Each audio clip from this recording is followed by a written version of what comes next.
रिहा करो, लाल को रिहा करो, रिहा करो, रिहा करो, लाल को रिहा करो, शर्म करो, हया करो, लाल को रिहा करो,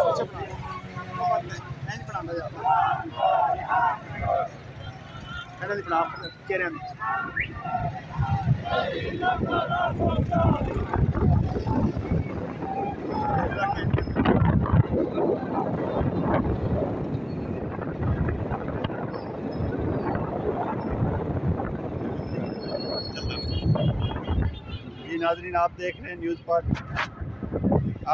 न्यूज़ पार्क 24 में नुसरत चौधरी, और इस टाइम हम 0 पॉइंट पे हैं। आप ये सारे काफ़िले देख सकते हैं। इस टाइम आवाम की बड़ी तादाद, इसको कहते हैं सुनामी इस टाइम आ गया है, और कोई पुलिस वाला, कोई शेलिंग वाला, कोई दूसरा बंदा आपको नज़र नहीं आएगा।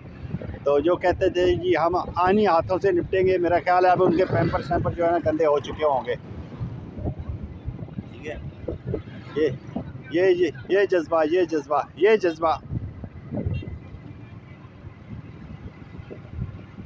खड़ी